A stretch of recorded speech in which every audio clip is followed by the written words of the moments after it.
जातं जगत् सर्वं यस्मिन्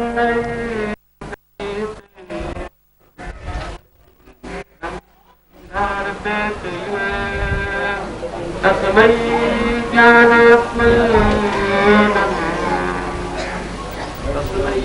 ज्ञानात्मने नमः। श्रीमन्नारायण नारायण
सृष्टि जो है वही वास्तव में कारण है।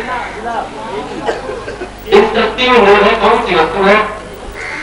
अक्षय तत्व ही निर्भय। नानक जो इंद्रियों से दिखता है वो श्रुति कहती है कि नानक को मन में दिखता है वो सच्चा है। निर्भय वस्तु अद्वैत, अद्वैत ही मंगल है, परम मंगल में वस्तु अद्वैत। सभी को आदर करना चाहिए, किसी भी देश का हो, किसी भी रंग रूप का हो और किसी भी काल का हो, सभी को चाहिए कि अद्वैत का सम्मान। इस दृष्टि में अद्वैत का सम्मान नहीं करता, याद रखना वो सदा ही अपूर्ण रहेगा, खंड रहेगा, पक्षिण रहेगा। और पक्षिणता जब तक रहेगी सृष्टि में तब तक तुम्हारे न चाहने पर बार बार तुम्हें जन्मना पड़ेगा और जन्म होगा तो तुम्हारे साथ उसकी जन्म लगेगी। वास्तव में जन्म और मरण से बचना चाहते हो तो इस मनुष्य शरीर में आने के बाद अद्वैत तत्व को जरूर समझो। हम और आप सब इसी लिए एकत्र हुए हैं, इसलिए हम और आप सबों को संयोग हुआ है कि हमारी जो परम मंगल में वस्तु है अद्वैत तत्व है उसका हम सम्मान करें और वो हमको सम्मान करें। जिसको हम सम्मान करेंगे वही हमको सम्मान करेगी ना। हम ज्ञान का सम्मान करेंगे तो ज्ञान हमें सम्मान करेगा, आनंद का सम्मान करेंगे तो आनंद हमें सम्मान करेगा। और वास्तविक आनंद, वास्तविक शांति, वास्तविक ज्ञान का मार्ग क्या है? यह तत्ववेताओं के द्वारा ही ज्ञान, महान पुरुषों के द्वारा ही समय समय पर यह ज्ञान होता रहता है। सद्गुरु तत्वदर्शियों ने इसका साक्षात्कार किया है। एक भी धराभूमि पर तत्ववेता रहेगा, याद रखना वो हमेशा धर्म शास्त्र बनते हैं, लेकिन तत्ववेता सृष्टि में नहीं रहेंगे तो सब लोग। लेकिन वो तत्ववेता नैसर्गिक प्रगति दे रहे स्वभाव का महापुरुष धराभूमि पर होते रहते हैं और स्वाभाविक ही जैसे सूर्य सहज भाव से, गंगा शरीर सहज भाव से, आम्रफल सहज भाव से अपना कार्य कर रहे हैं, उसी प्रकार से महापुरुष धराभूमि पर निस्वार्थ भाव से सहज अपना कार्य करते हैं, अनपेक्ष होकर आकांक्षा से करेंगे। इसकी उपलब्धि सबको क्यों नहीं होती? अद्वैत तत्व की उपलब्धि सबको क्यों नहीं होता?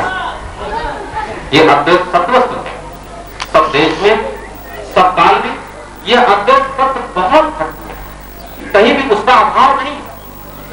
देश काल वस्तु इसमें नहीं होता। इसके अनुभव की क्या नियम है? इसके निरूपण श्रुतियों में कहा गया है कि जिसके राग और भय और क्रोध ये तीनों निवृत्त हो गए हैं, ऐसे वेदों के पारगामी मुनियों के द्वारा निर्विकल्प प्रपंचोक्षम अद्वैत तत्व उन ऋषियों के द्वारा देखा गया, जिनके जीवन का राग, भय और क्रोध निवृत्त नहीं हुआ है। वह कभी भी और कितना भी शास्त्र पढ़ने वाला हो वह इस आत्म तत्व को प्राप्त का अधिकारी नहीं हो सकता। राम कथा के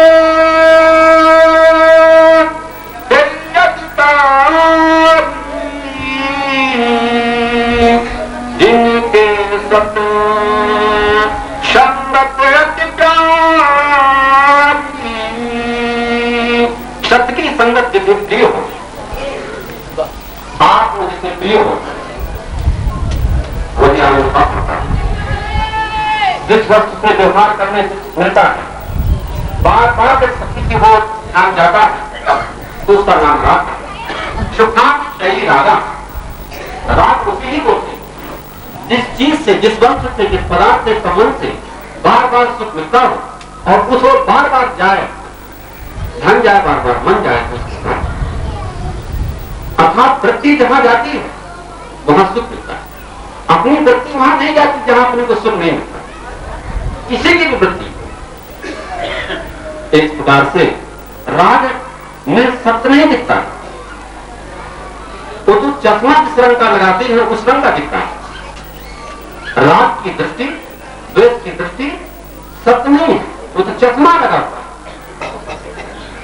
चश्मा जिस रंग का है उसी रंग की वो वस्तु दिखेगी, तो सब वस्तुएं हरी हरी दिखेंगी क्योंकि हरा चश्मा। ऐसा ही राग है। तुम संसार को ब्रह्म कहो, चाहे माया कहो, एक महात्मा कहते थे, चाहे प्रकृति कहो, चाहे पंचभूत कहो, महात्मा कहते थे, चाहे प्राणी कहो, कुछ भी कहो, किंतु ये जो प्रतीत होता है इसमें जो गुण है, इसमें जो दोष है, वह गुण दोष न ब्रह्म में है, न माया में है, न प्रकृति में है, न तो पंचभूत में है और न तो प्राणी में। कहीं है ही नहीं गुण। मैंने जिसमें ये राग होता है उसमें सबको गुण ही गुण दिखता है, उसकी कोई दोष दिखाई पड़ती नहीं।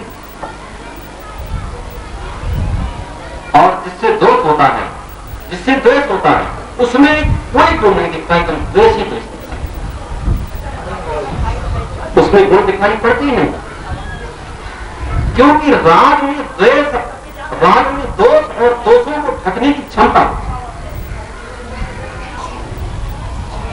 इसलिए जिसके अंतःकरण में दोष है वो अपने रागास्पद के दोष और प्रेमास्पद के गुणों को नहीं पहचान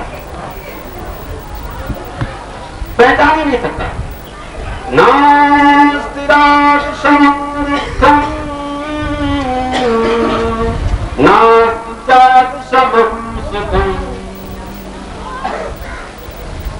यदि रागास्पद में दोष दिखते हैं, अगर रागास्पद में दोष दिखते हैं तो रागी में कभी सतोरागी नहीं कभी।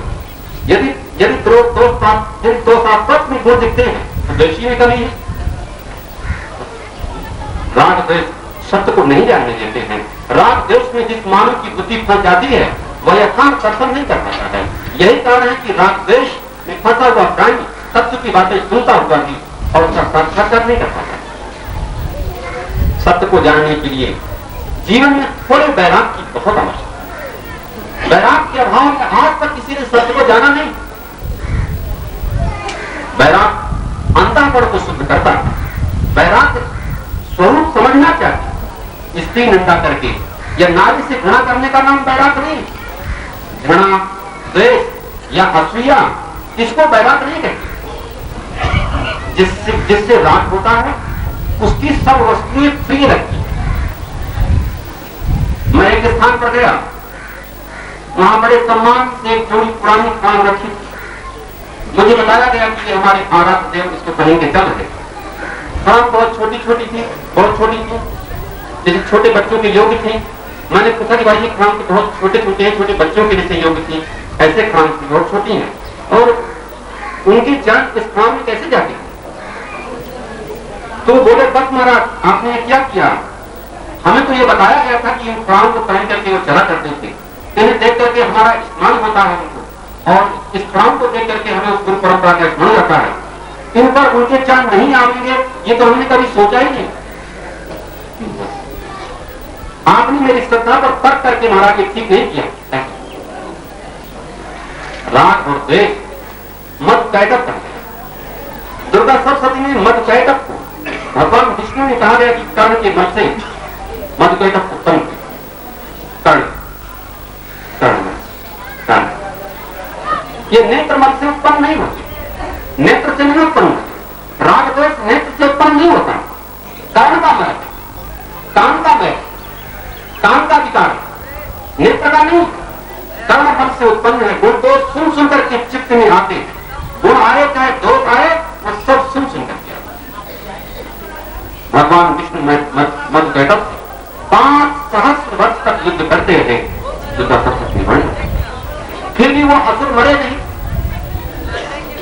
असुर नहीं मर रहे तब विष्णु ने इतनी महामाया की आराधना और महामाया ने उन दोनों की बुद्धि को प्रेरित किया। भगवान से बोले कि तुम अकेले दोनों कितने दीर्घ काल तक लड़ रहे हो, अतः तुम बहुत सूर हो और हम तुम्हारे शौर्य से प्रसन्न हो रहे हैं, तुम्हारी वीरता से। भगवान ने विष्णु ने कहा कि तुम वरदान दो। भगवान विष्णु ने कहा कि यदि भगवान विष्णु से कहा कि हमसे वरदान मांग लो, वनकटक ने कहा, भगवान ने कहा कि अगर प्रसन्न हो तो सत्य प्रसन्न हो तो मुझे वरदान देने की तुम्हारी सच्ची प्रीति है, तो ये मैं वरदान मांगता हूं कि तुम दोनों मेरे हाथ, तुम दोनों हाथ। वो दोनों बोले अच्छी बात है महाराज, लेकिन हमको वहां मारो कि जहां पर ये पृथ्वी, जहां जब से आग न हो वहां, जहां पर ऐसे स्थान रखा जहां धरती प्रसाद न हो वहां मारो, मान जहां रस का स्वाद न आता हो वहां मारो, वहां, क्योंकि रागद्वेष वहां जहां रस होगा वहां रागद्वेष कैसे मरे। साथ ही स्वयं रागद्वेष न चाहे, अगर रागद्वेष स्वयं न चाहे कि मुझे मरना है तो याद रखो भगवान 5,000 साल 50,000 कितना डरते रहे, कहां मरता उन दृष्टांत है। भगवान विष्णु कहते हैं थक गए मत, रागद्वेष जब तक स्वयं न चाहे हमारे जीवन में, जिस दिन हम चाह लेंगे कि मेरे जीवन का राग नष्ट हो जाए और द्वेष नष्ट हो जाए, उस दिन बीच की कोई ताकत नहीं कि मेरे रागद्वेष को नष्ट कर दे। हम स्वयं चाहेंगे तो हम अपने रागद्वेष को नष्ट कर सकते हैं, लेकिन अगर हम ना चाहें कि रागद्वेष हमारा नष्ट न हो, अपने रागद्वेष को बनाए रखना चाहें और 10 गुरु कर ले कि मेरे रागद्वेष को नष्ट कर दे, 50 गुरु मिलकर के मेरे रागद्वेष को नष्ट नहीं कर सकते। किसी में सामर्थ्य नहीं है, लेकिन याद रखो तुमने बहुत समय, बाहर के गुरु तुम्हारे सहायक बन सकते हैं, लेकिन तुम स्वयं के रागद्वेष को नष्ट करना चाहो तो एक क्षण में नष्ट कर सको, उसके लिए कोई पैसे खर्च नहीं है, कोई बाहर की चीजों की बात की आवश्यकता नहीं है। तुम्हारे पास, सबके पास ईश्वर ने एक ऐसी शक्ति दी है जिस कारण से तुम अपना आत्म कल्याण स्वतः कर सको। उस आत्म कल्याण के लिए किसी व्यक्ति वस्तु पदार्थ की बाहर की संबंध की आवश्यकता नहीं है। मात्र संतों के उपदेश, सत्य उपदेश, महापुरुषों की प्रेरणा ये कार्य करते ही है, लेकिन फिर भी परमात्मा ने तुमको एक ऐसी वस्तु दी है कि जिसका तुम्हें ज्ञान नहीं है, भान नहीं है, जिसका तुम सदुपयोग नहीं कर पाते। अर्थात ये रागद्वेष स्वयं न चाहे तो उसे कोई मार नहीं सकता, ये रागद्वेष बढ़ते रहे। इसलिए जहां अपनी वृत्ति चाहेगी रागद्वेष मिटाएं, अगर अपनी वृत्ति चाहे ले कि रागद्वेष मिट जाए तो रागद्वेष जरूर मिट जाए। अपनी वृत्ति चाहे ले कि हमें रागद्वेष मिटाना है, जरूर मिट जाएगी। रागद्वेष दोनों परमात्मा के साक्षात्कार में बाधक। राग पूरा हो तो लोभ काम उत्पन्न होता है। राग जब पूरा होता है तो लोभ और काम फिर उत्पन्न हो जाता है कि ये बना रहे और बार बार, तो ये हो गया ना, काम और लोभ तो हो गया ना, ये बना रहे और बार बार ये मिलता है, तो उससे फिर और इस प्रकार से जब राग पूरा नहीं होता है तो क्रोध पैदा होता है। राग जब पूरा नहीं होता है, वही जो आप चाहते हो वो नहीं होता है तो तुरंत क्रोध पैदा हो जाता है। और तो फिर राग की 2 प्रकार, व्यक्ति ही विषयक राग इसे काम कहते हैं और वस्तु विषयक इसे लोग कहते हैं। वस्तु विषयक के बारे में लोग कहते हैं और व्यक्ति विषयक के बारे में लोग के 2 पक्ष हैं कि हमारे पास जो वस्तु है वह छूटे, ये परिक्र है, दूसरे के जो पास वस्तु है वह हमें मिल जाए, ये इससे जिससे राग होता है, या तक कोई जिसे भी राग होता है जिस नारी को, वो सत्य तत्व नहीं है, वो तत्व है ही नहीं है। जिससे राग होता है वो तत्व नहीं, जिसमें राग होता है वो तत्व, जिसमें राग होता है वो राग के आश्रय के रूप में शुद्ध ब्रह्म को नहीं पहचान पाए। तो याद रखो, जो इस प्रकार से ब्रह्म को नहीं पहचान पावे उसे ईश्वर को पहचानना पड़ता है। राग तथा राग के आश्रय इन दोनों को छोड़ो, राग और राग के आश्रय दोनों को छोड़ो, राग और राग भाव से उपलक्षित अपने स्वरूप को पहचानो। बस अपने स्वरूप को नहीं पहचाने, राग को छोड़ करके उसे कहते हैं बीत राग भयक क्रोध स्थित ही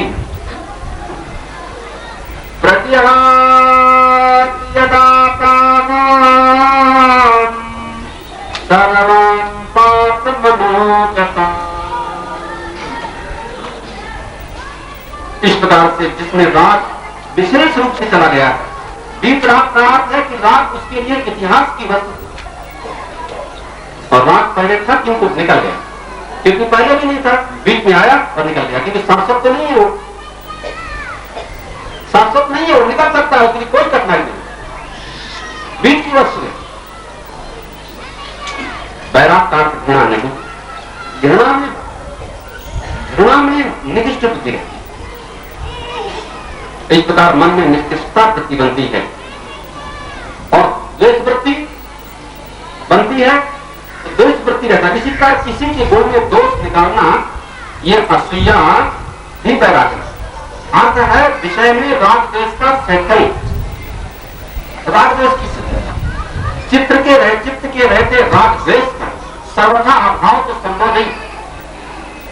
चित्त रहेगा तो तत्व ज्ञान होने पर राग द्वेष बाधित रूप से चित्त में रहा कर।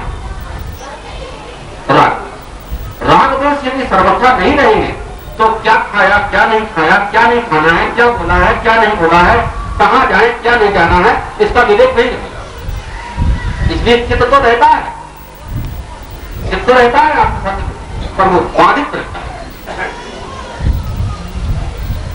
वैराग्य में वृत्ति विषयाकार नहीं, अपने सुखी और दुखी भोक्तापन का भाव जिसके मन में है और वो निष्काम नहीं हो सकता। और श्रुतियां निष्काम कर्म की बहुत प्रशंसा कर रही। जब दुखी होगा तो इच्छा होगी कि ये दुख न रहे, और जब सुख आए तो मन में ये भाव बना रहेगा कि ये सुख निरंतर बने। तो भोक्ता सदा सकाम रहता है, भोक्ता सदा सकाम रहता है, तत्व हुए बिना कभी कोई निष्काम नहीं हो सकता। और तत्व हुए महापुरुष के जितने भी कर्म शरीर देह इंद्रियों से होते हैं वह कर्म के कर्तापन कार्य मान नहीं होता है, इसलिए वो कर्म उसके लिए बंधनकारक नहीं। तत्व हुए बिना कोई निष्कर्म नहीं हो सकता। बिना अपने को ब्रह्म जाने, बिना अपने को व्यापक चैतन्य जाने और भोक्तत्व की निवृत्ति नहीं होती। और सृष्टि में जब तक कर्तव्य और भोक्तत्व की निवृत्ति नहीं होगी तब तक हमारे तुम्हारे न चाहने पर भी किसी प्रकार की जन्मना मरना लगेगी। अनेकों बार क्या क्या बदला, कितना बदला, और जो बदल जाता है जिससे तादाद हो जाता है उसी को मैं मेरा मानता। हमारी मैं मेरे की मानता है, मानना सच्चा नहीं है। कितने बार मैं मेरा, इसलिए विज्ञान में जो मैं मेरा मानता है वास्तव में किसी का मानना सच्चा होता है। अज्ञान दशा में मैं मेरापन टिकता नहीं है, हमेशा बदलता है। कितनी योनियों में बदल गया, इस शरीर में कितना बदल गया, कितना बदल। इसलिए अपने को जानने के लिए बैराग की आवश्यकता है। अपने को जानने के लिए बैराग की बहुत आवश्यकता है। बिन विराग उपजत नहीं कृष्ण चंद्र अनुराग, बिन विराग उपजत नहीं कृष्ण चंद्र अनुराग। देखिए और इस लोक और परलोक में किसी वस्तु की पानी तृष्णा का, कोई भी वस्तु हो, किसी वस्तु को पाने की तृष्णा ना हो तो समझो कि मन अपने वस्तु। इसका नाम बैराग। ये द्विविध होता है, पर और अपर। इसमें पर बैराग एक प्रकार का होता है और अपर अपने स्वरूप को जान लेने पर विषयों की इच्छा नहीं रहती है, ये पर रहता है। कोई विषयों की इच्छा नहीं, फिर भी खाता है, पीता है, पहनता है, चलता है। संसार के जितने द्वेष हैं, दोष हैं, राग, द्वेष, काम, क्रोध, लोभ, अहंकार, इनमें संसार कोई पदार्थ अंतःकरण में रहता है। और वैराग्य यही है कि अंतःकरण में प्रतिकूल या अनुकूल भाव से संसार की कोई वस्तु ना है, कोई वस्तु ना है। राग, द्वेष, विकार में मन में कोई न कोई विषय होता है, और वैराग्य में मनुष्य का मन हमेशा निर्विषय बना रहता है। व्यवहार करते हुए भी मनुष्य का मन निर्विषय बना रहता है। इस प्रकार से यदि आप दूसरे का स्वार्थ नहीं चाहते, अपना ही स्वार्थ चाहते हैं तो आपको अधर्म नहीं, धर्म हुआ। किंतु वैराग्य तो जब होगा कि जब आप अपना स्वार्थ भी त्यागने को तैयार, परिस्थिति की प्रतिकामना हो, यह अधर्म का त्याग। और धर्म में स्थित है कि उनको अपनी पत्नी की प्रतिकाम शैथिल्य है, यह वैराग्य। और धर्मता प्राप्त भोगों में स्वभाव से अरुच होने का नाम वैराग्य। धर्म से जो प्राप्त हो, क्या है? धर्म से जो प्राप्त भोग वस्तु है धर्म से प्राप्त जो परिवार है और उस धर्म से प्राप्त भोग में स्वभाव से अरुच होने का नाम है। स्वभाव से वैराग्य जो है वो धर्म से ऊपर,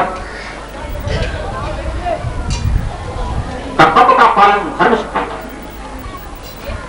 कर्तव्य प्राप्त भोग सेवन में अरुच हो तो समझो कि वैराग्य। धर्मानुसार गुरु शास्त्र पर श्रद्धा व्यक्ति को देख करके, बिना देखे श्रद्धा कैसे हो।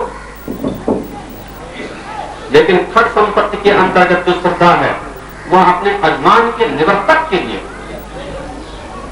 उस श्रद्धा से और अपने अजमान की निवृत्ति होती है। श्रद्धा सत्य मापते उसी श्रद्धा के द्वारा सत्य मिला। भूतकाल विषय का, भूतकाल स्मृति का विषय होता है और भविष्य अनुमान का विषय होता है। भविष्य ही प्रायः है का निर्मित, पहले धन था नष्ट हो चुका, इस प्रकार से अब फिर ना ऐसा हो जाए, पहले ये चीज थी नष्ट हो गई अब फिर आगे नष्ट न हो जाए।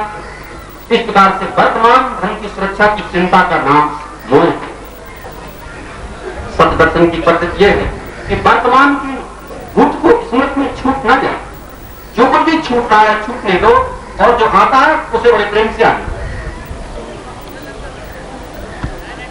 इस समय संसार में हमें कैसे दिख रहा है इसका विश्लेषण करें।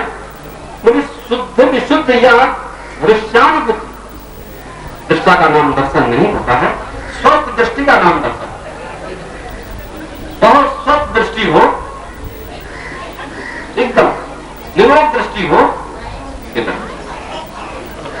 दर्शन का अर्थ दृष्टि की व्याख्या।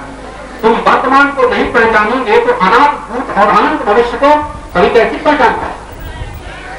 इसलिए आज जो गेहूं है उसका विश्लेषण तुम गेहूं और आगे गेहूं को जान सकते हो, उस गेहूं जान सकते हो, कोई भी चीज जान सकते हो। तो कोई वस्तु कैसे है क्यों है उसका ये दर्शन का विषय नहीं। दर्शन का विषय तो ये है कि वो वस्तु क्या है, वो वस्तु है क्या, क्या है ज्ञान हो जाए तो कैसे कैसे कल्पना हो जाएंगे और भूत भविष्य में वैराग करके वर्तमान का विश्लेषण करेंगे।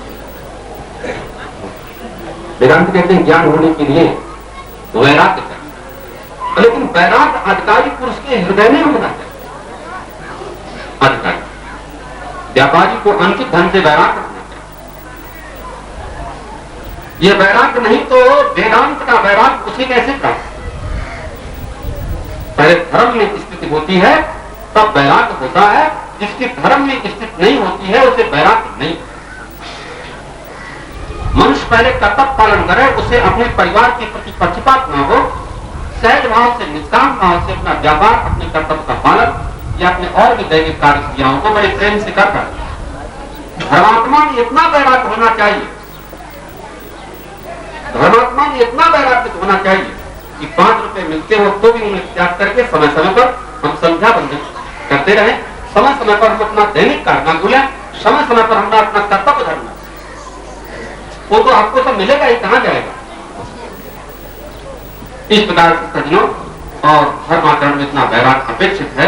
लौकिक लाभ के लिए धर्म संबंधी कर्तव्य अस्त व्यस्त न हो जाए, ये सभी को ध्यान रखना चाहिए।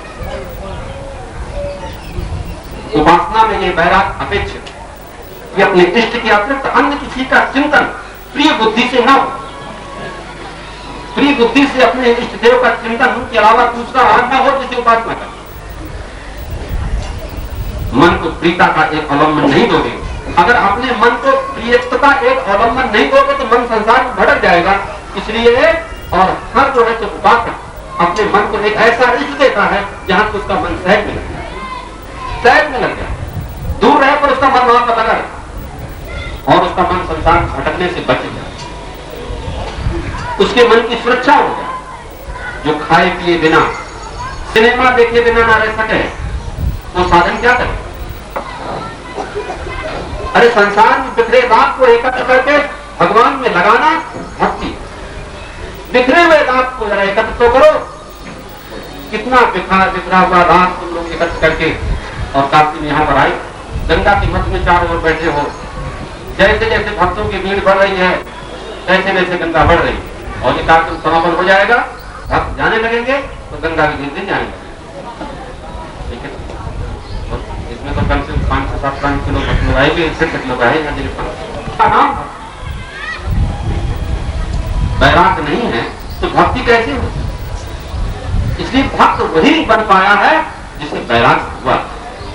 कोई नर हो नारी, जब वर्षा में गंगा जल मैला होता है, जब वर्षा में गंगा जल मैला होता है तो उसे पात्र में भर करके उसमें निर्मली एक औसत स्त्री जंगल मिलती है, उसे निर्मली जी थोड़ा पीस करके और घिस करके डाल देते। निर्मली जल को गंदगी दूर करके और सब दूसरे सब मैल के साथ स्वयं नीचे भी बैठ जाए और वो जल को स्वच्छ कर देती है, खूब स्वच्छ कर देती है वो। इसी प्रकार से कितनी सुंदर बात है।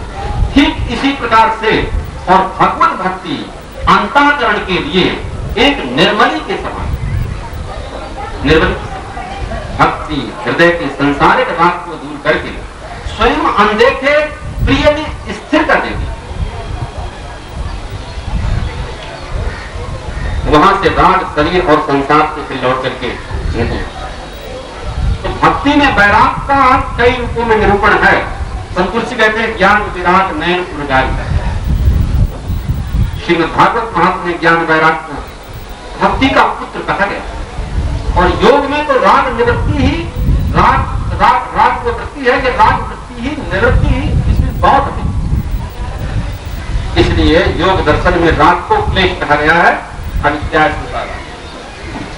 इस प्रकार से अविद्या अपने स्वरूप का अज्ञान, अस्मिता, अपने को अंतःकरण और छिन्न मानना, और राग द्वेष अद्वेष मन मरने का भय, ये 5 पंचक्लेश बताए। ये पंच क्लेशों से जब तक जीवात्मा युक्त है, इनसे बचने के लिए और वृत्तियां क्लिष्ट और अक्लिष्ट 2 प्रकार की होती हैं, और योग दोनों को निरोधनीय मानता है। योग कहता है दोनों प्रकार की वृत्तियों का निरोध कर दो भाई, क्लिष्ट वृत्ति और अक्लिष्ट वृत्ति, बोले दोनों का निरोध कर, और दोनों जब अलग अलग हो जाएंगे। योग में राग द्वेष का तो स्थान ही नहीं, क्योंकि फिर उसमें यात्रा नहीं चल पाएगी अगर उसमें जरा भी स्थान उसको दिया जाए। योग के अनुसार वैराग्य मनोनिरोध में साधन है। मन की अवस्थाएं कई तरह की बताई, मूढ़ है, क्षिप्त है, विक्षिप्त है, कभी एकाग्र होता है, कभी निरुद्ध होता है। माने मन एकाग्र होता है तो निरोध के योग बनता है। ये मन की सब अवस्थाएं। अभ्यास और वैराग्य से मन का निरोध होता है, इसलिए योग में वैराग्य मनोनिरोध का साधन कहा गया,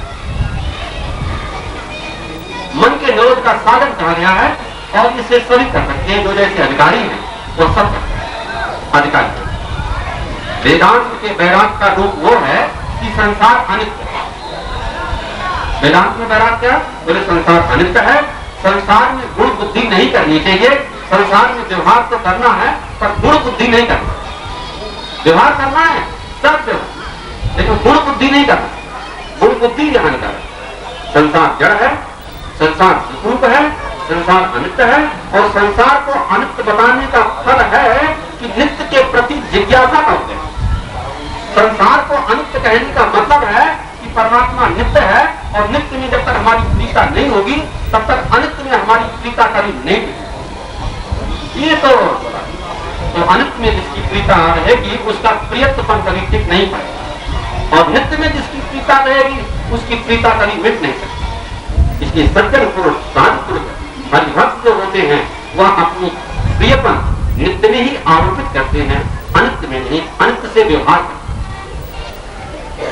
सूर्य के उदय अस्त होने से जिस प्रकार से दिन आयु क्षीण हो रही है, बहुत संसारिक अस्त व्यस्त के रहने कारण कब समय कितना बीत रहा है मनुष्य को ये पता ही नहीं चल पाता है।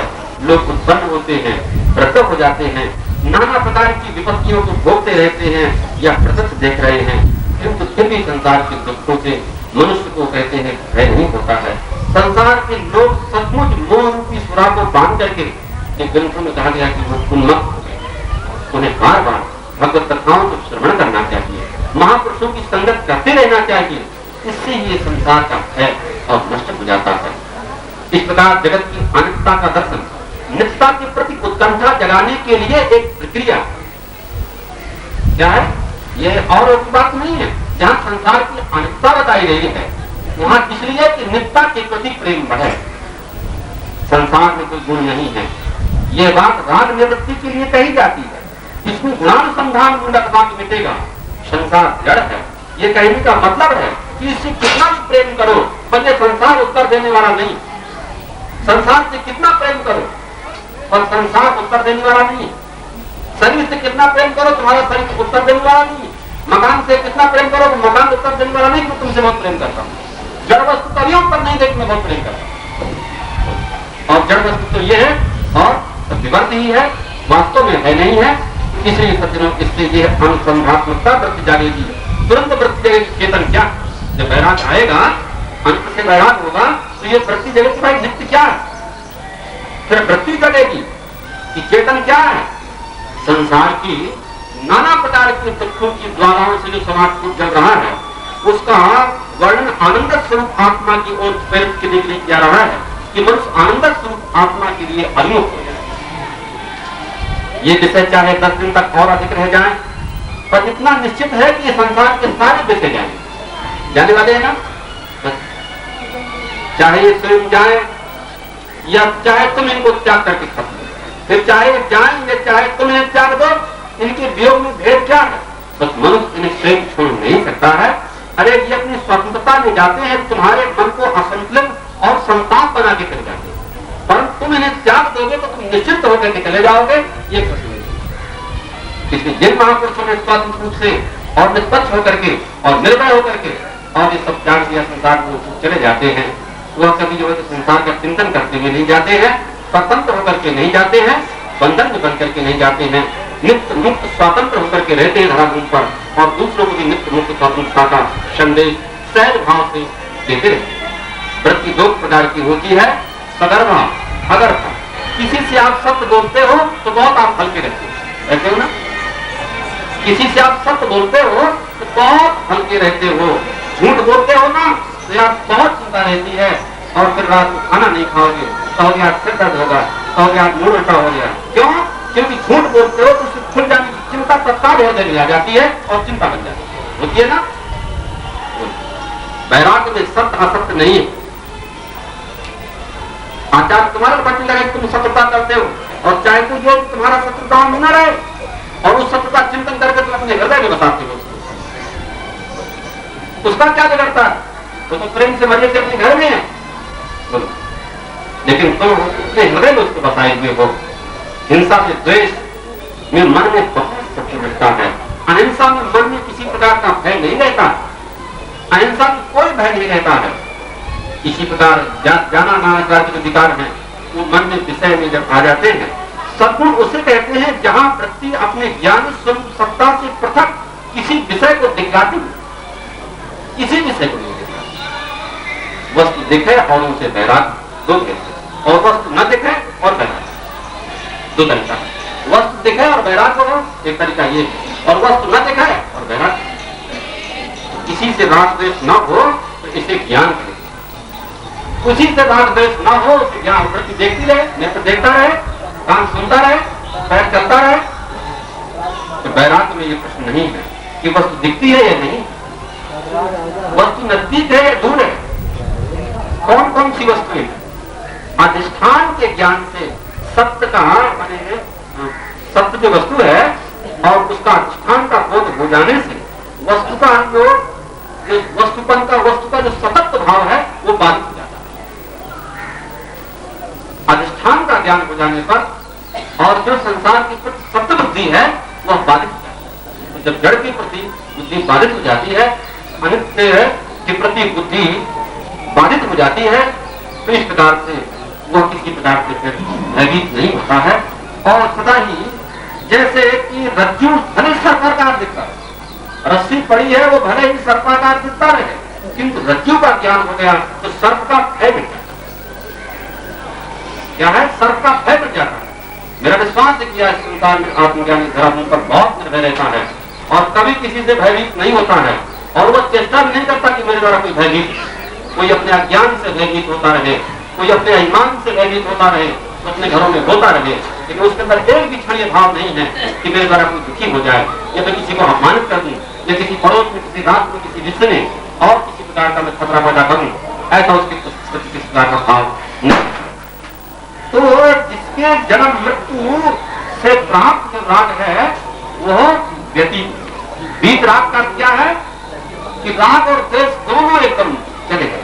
बीत राग जिससे राग पहले था किंतु अब निवृत्त हो गया, उसे बीत राग हो गया। बालक बीत राग नहीं होता, वो शुभ राग। छोटे से बच्चे में बीत राग नहीं होता, बच्चा बीत राग नहीं होता है, वो सुप्त राग होता है, क्योंकि छोटे से बच्चे में सारे राग बीत रूप से सोया रहता है। राग का अर्थ है रंग रंजन, माने अपने मन पर किसी का रंग चढ़ जाना। जिसके मन पर किसी का रंग नहीं चढ़ता है उन्हें हमारे शास्त्रों में बीत राग। संसार में 3 स्थिति देखी जाती है, विषय, प्रतिभ और विषयों के सम्मुख आने पर उसकी प्रतिक्रिया अनुभव करने वाली इंद्रियां और अंतःकरण। नाना परिवर्तन इंद्रियों में, मन में, विषयों में ही नानत्व का बीज। अगर नानत्व का बीज नहीं है तो ये नहीं देख सकते। अर्थात शब्द, स्पर्श, रूप, गंध आदि, अर्थात देख करके, सुन करके, छू करके, चख करके उसकी प्रतिक्रिया क्रिया जिसमें होती है, जिनमें वही इंद्रियां और अंतःकरण प्रतिबिंब। मनुष्य को इनसे छूटना हो तो आकाश तने हो जाना चाहिए, आकाश साइड हो जाना चाहिए। मैंने अपने को आकाश से एक करके रखो, सोचियो ऐसा कहा। अर्थात विषय, इंद्रिय और जितने भी हैं मन हुए और जितने भी अंतःकरण हैं उनमें नानत्व बीज को मत पकड़ो। ये राग के छूटने का उपाय है कि उसे न पीओ। मैंने गेहूं में, अन्न में क्या है? अन्न पंचभूतों में कल्पित एक आकृति। अन्न क्या है? गेहूं क्या है? पंचभूतों में बनी एक आकृति है और उससे बना शरीर भी पंचभूतों में एक आकृति। ये इंद्रियां, अंतःकरण तथा अंतःकरण में बीज भाव भी सब पंचभूत कल्पित हैं। बाहर का गेहूं अन्न में नहीं, उस अन्न में से रस देने वाला चंद्रमा मैं नहीं हूं, उस चंद्रमा से रस लेकर के और अन्न से बना हुआ ये शरीर में नहीं हूं। ये धारणा आकाश मैं मनो में कुछ नहीं, मैं प्राण में कुछ नहीं, मैं और अन्न में देह नहीं, पंचभूतों से परे चेतन तत्व है, वही तत्व। श्रीमन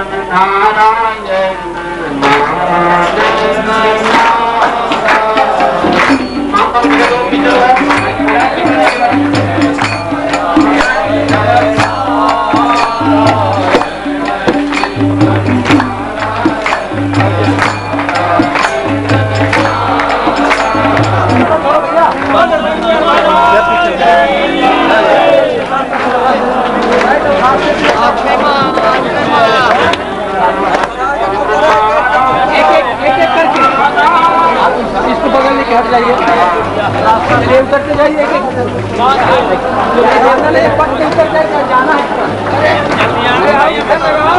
महाराज वही पानी थोड़ा ही है, बहुत थोड़ा सा है, बहुत थोड़ा सा पानी है।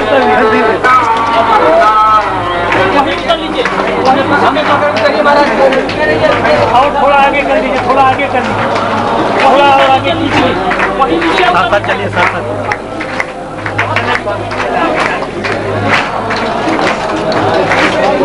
धीरे धीरे मारा।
ज्ञान तो उत्पत्ति और प्रलय दोनों से रहित है।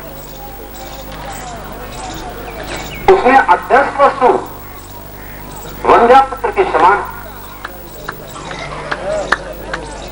जो जिसमें अध्यस्त होता है वह उसमें होता नहीं, इसलिए उसका जन्म और मृत्यु है। सत्य आत्मा का जन्म मरण नहीं और मिथ्या जगत की भी उसी प्रकार से उत्पत्ति और प्रलय नहीं। तब प्रलय और उत्पत्ति क्या है? श्रुतियों ने कहा कि ये अनिर्वचनीय,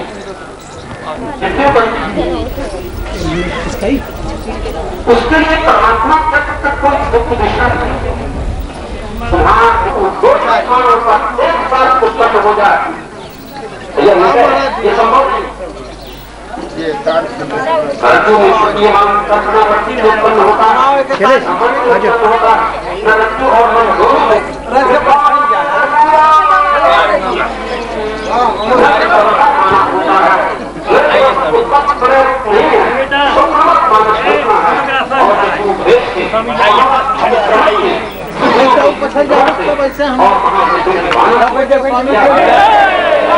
पात्री जी महाराज की पात्री जी की हम सम्राट कर पात्री जी की हम सम्राट वेदांती स्वामी की दिया है।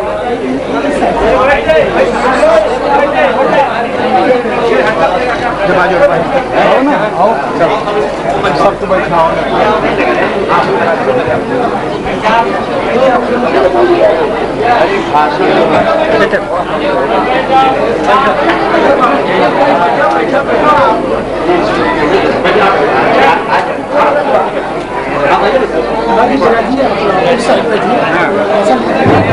सभी भाग आप लोगों से साधु आप लोग बरकरार रखेंगे, ये आपसे प्रार्थना है। अब हम लोगों का कार्यक्रम सुचारू रूप से प्रारंभ होने वाला है। अधर्म का प्राणियों में विश्व का माताओं के लिए जो निर्देश बताया गया है, कृपया माताएं उस बात का पूरा ध्यान रखेंगे। आप अपने हाथ को अपने सामने ही रखेंगे, केवल पुरुष वर्ग के लोग हाथ को उठाएंगे। ओम नमः पार्वती पते।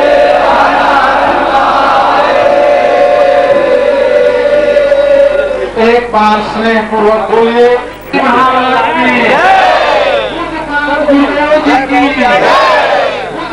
गुरुदेव जी की, हमारे स्वास्थ्य दंडी महात्माओं की, महात्माओं की, विप्रवृंद की, समस्त भक्तों की, रामेश्वर पीठाधीश्वर पूज्यपाद स्वामी अच्युतानंद महाराज जी की। अच्छा अभी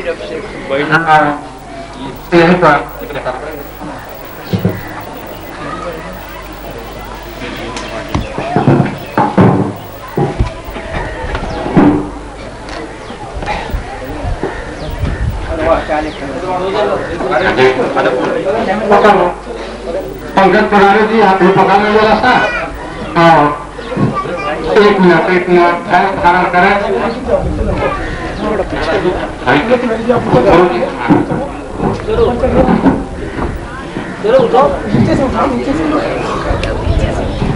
नीचे देखना जरा जी। महाराज बैठेंगे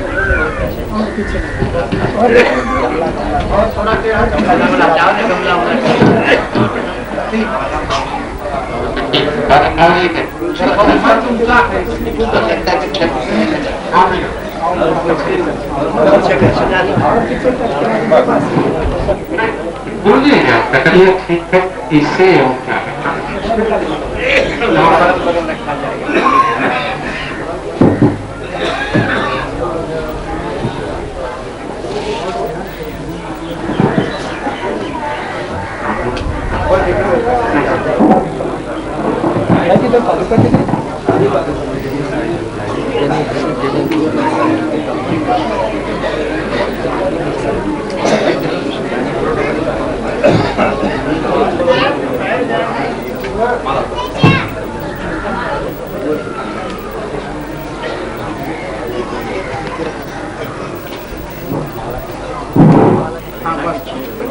अद्य समुत्सवे ये केचन समुपस्थिताः विद्युद्वर्गाः वर्तन्ते तान् प्रतिमया प्राप्यते।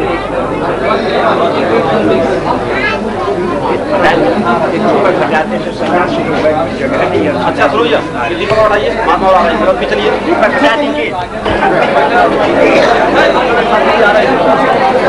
अभी पीछे तो बढ़ना ही पड़ेगा नहीं तो महाराज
तथा च भगवतः सांपष्टाशिवस्य चरणतरतीर हेतु नित्यं भ्रमरायमान मानसाः सर्वे विद्वन्मूर्धन्याः वैदिकाः विद्वांसः।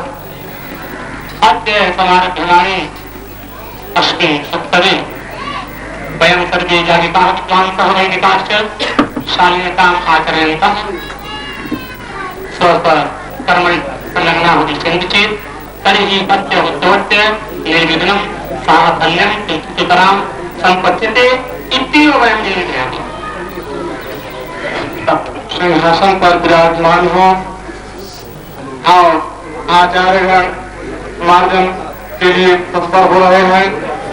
महाराज जी से मेरा निवेदन है कि स्वामी जी से कि आप मंच पर विराजमान हो और महाराज जी के विराजमान होते के समय दंडपाण वो हमारे श्री बलराम जी दुबे और कृष्ण कुमार दुबे आप लोग आएंगे, जगह पर खड़े हो जाए, दंड खाने की बड़े सौभाग्य की बात है।